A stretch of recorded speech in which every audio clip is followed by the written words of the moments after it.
Assalamualaikum warahmatullahi wabarakatuh. Halo semua, kembali lagi di channel Yuk Belajar Fisika IPA. Oke, melanjutkan pembahasan bab hakikat ilmu sains dan metode ilmiah, kita masuk di part 2, yaitu tentang pengukuran ya. Yang pertama, kita akan belajar dulu tentang besaran dan satuan.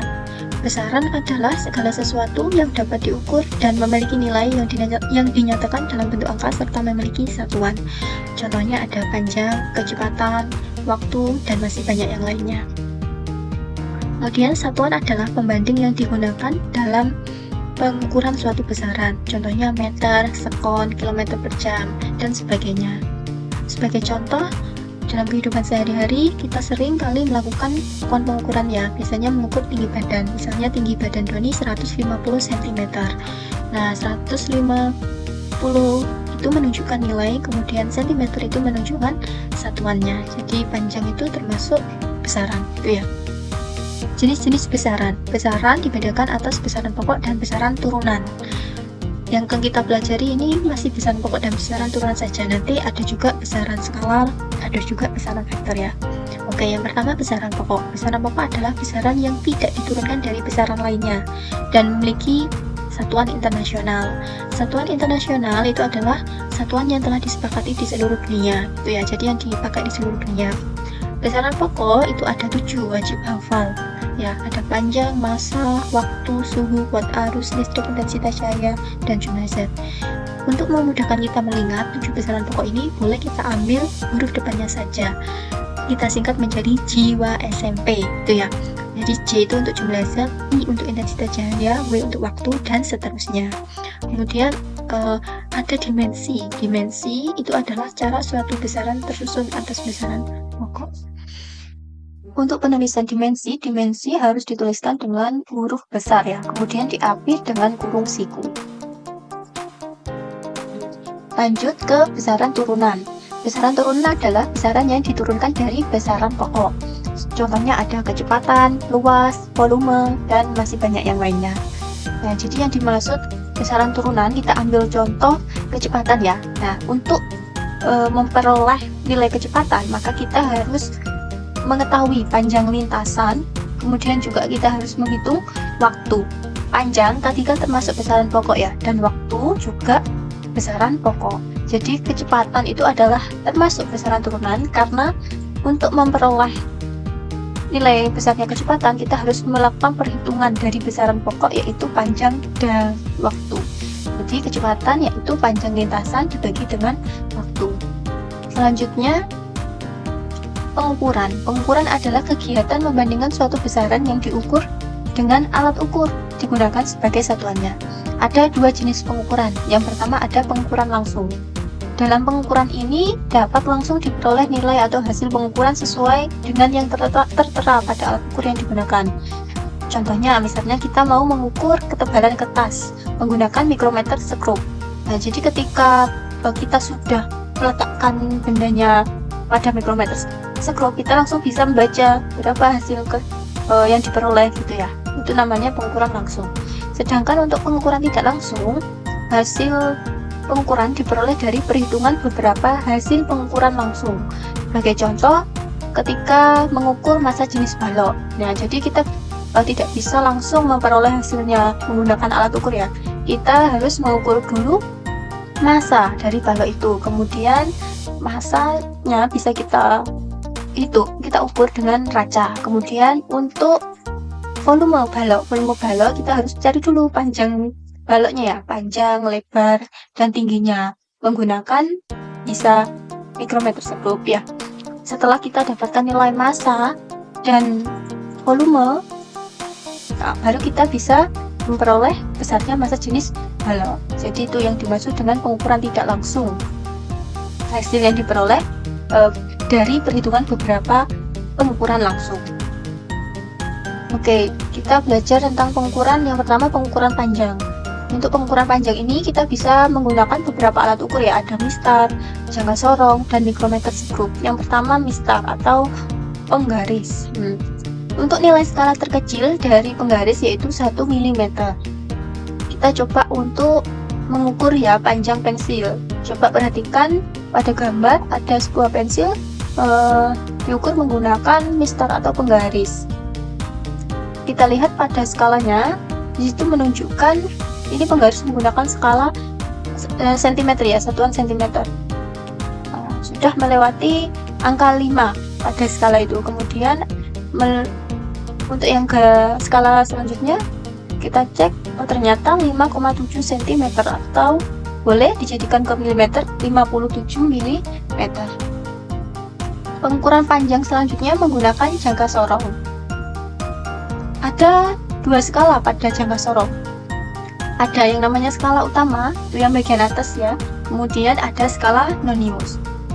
Untuk nilai skala terkecil atau NST jangka sorong yaitu 0,01 cm. Selanjutnya coba kita kerjakan contoh soal.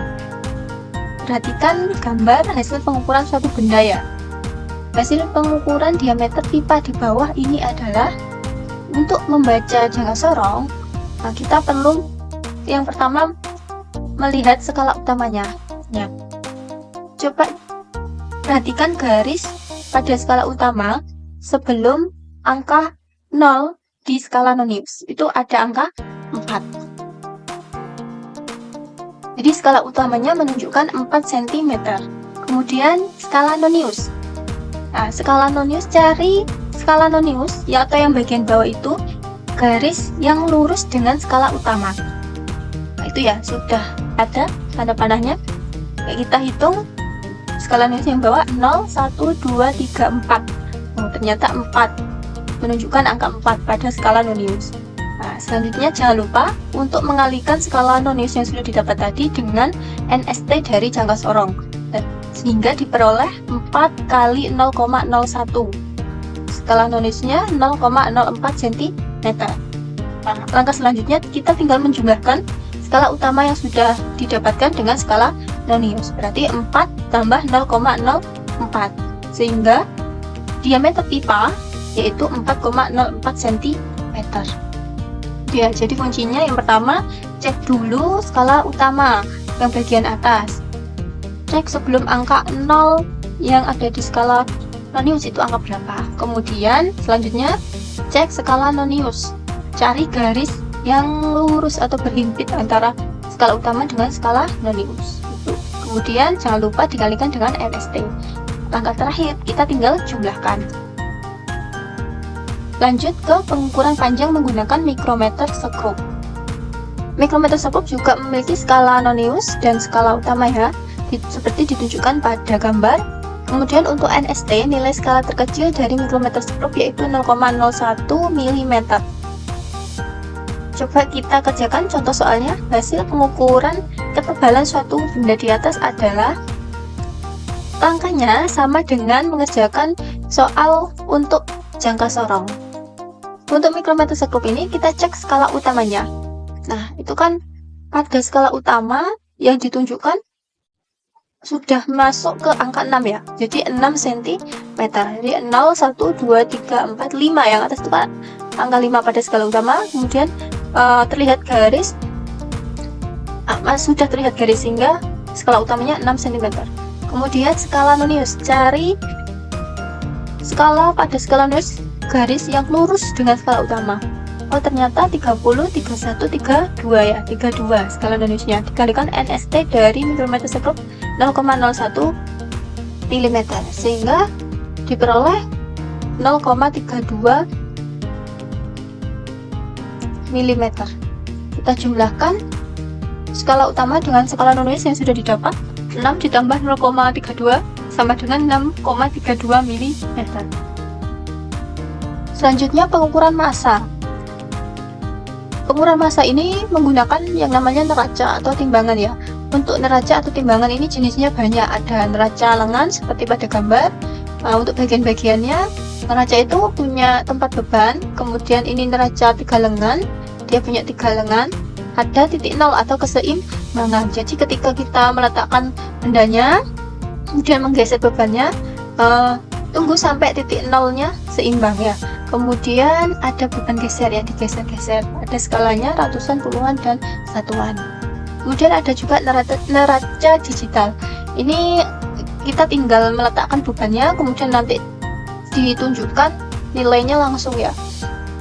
Kemudian untuk neraca lengan, cara membaca hasil pengukurannya tinggal menjumlahkan semua angka yang ditunjukkan pada beban gesernya. Selanjutnya, pengukuran waktu. Untuk pengukuran waktu, kita bisa menggunakan alat yang namanya stopwatch. Ada stopwatch analog dan digital. Pada stopwatch analog ada dua skala, yaitu yang bagian tengah itu menunjukkan skala menit, sedangkan yang satunya menunjukkan skala detik. Untuk stopwatch digital, kita bisa langsung memperoleh data hasil pengukuran waktunya ya, yang tertera pada stopwatch digital.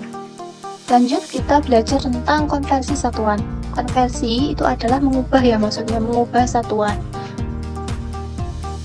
Yang pertama, konversi satuan panjang. Kalian pasti sudah mengenal tangga ini ya, tangga satuan kilometer, hektometer, dekameter, meter, desimeter, sentimeter, dan milimeter. Untuk setiap turun satu tangga nanti dikali dengan 10.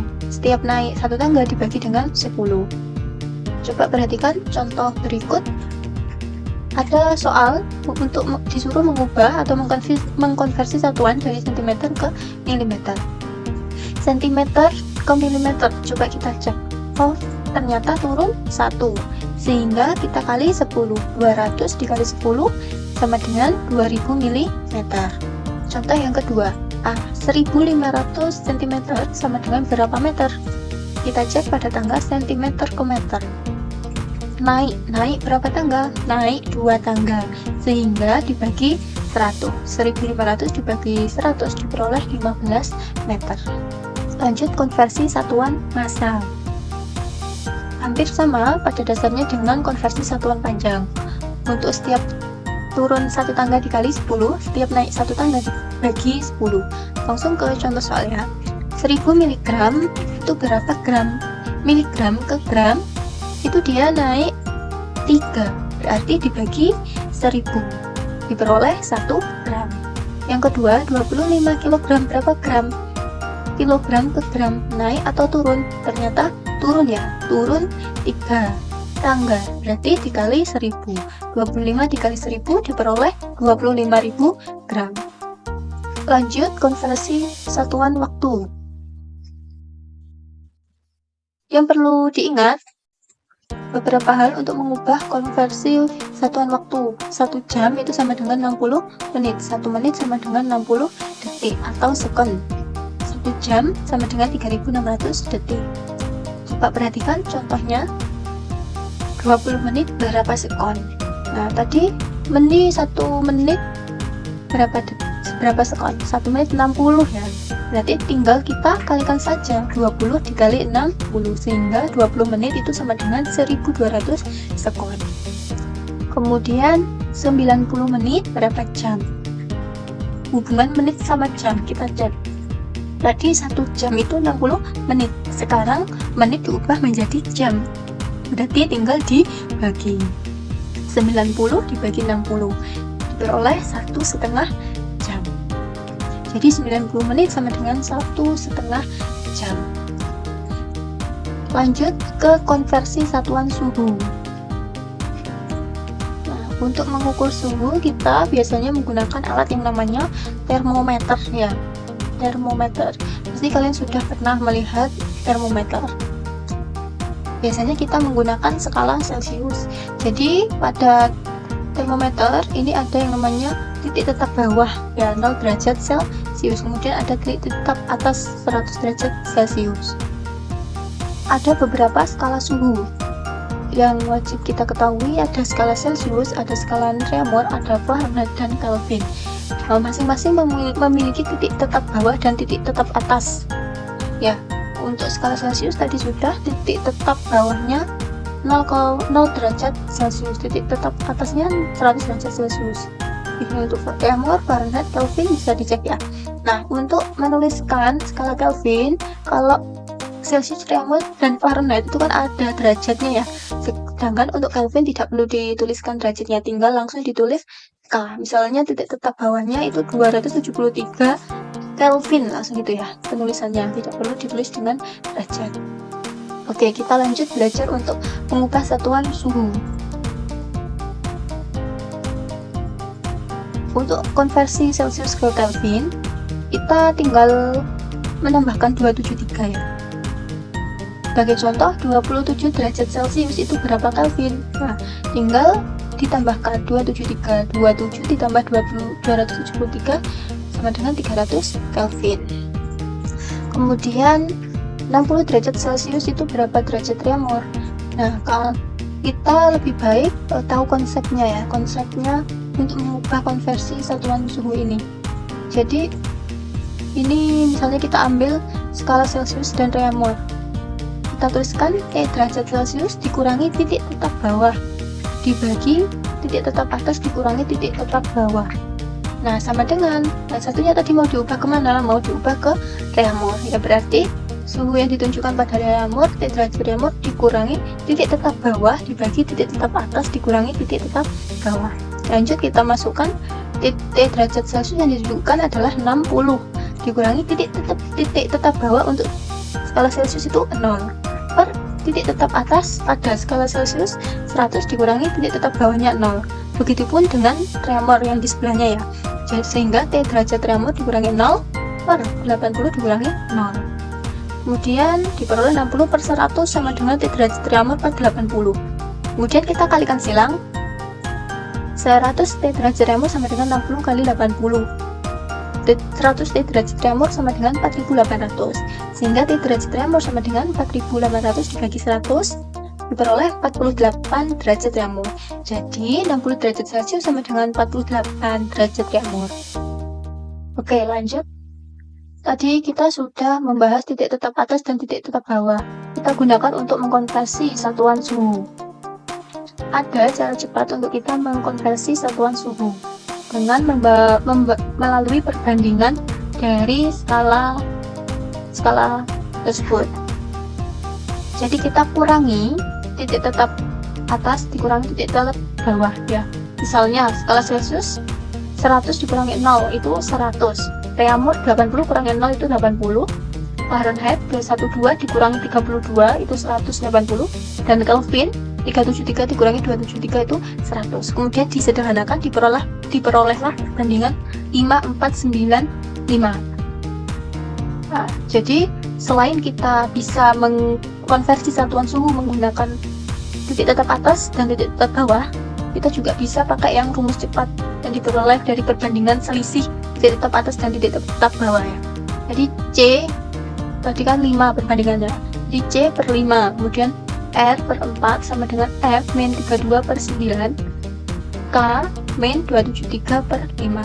Oke, untuk lebih memahami kita lanjut ke contoh soal yang tadi kita kerjakan menggunakan cara cepat ini ya. 60 derajat Celcius berapa derajat tremor? Ambil saja perbandingan Celcius dengan tremor. Jadi C per 5 sama dengan R per 4. Kita masukkan Celciusnya 60 per 5 sama dengan tremor yang dicari per 4. 60 per 5 sama dengan R per 4. 60 bagi 5 itu 12 sama dengan R per 4, sehingga R sama dengan 48 derajat tremor. Jadi sama ya hasil yang kita kerjakan menggunakan konsep titik tetap atas dan titik tetap bawah tadi dengan rumus. Jadi yang diperoleh juga dari perbandingan selisih titik tetap atas dan titik tetap bawah. Tuh. Oke, sampai di sini pembahasan kita tentang pengukuran. Jangan lupa untuk like, comment, dan subscribe. Assalamualaikum warahmatullahi wabarakatuh.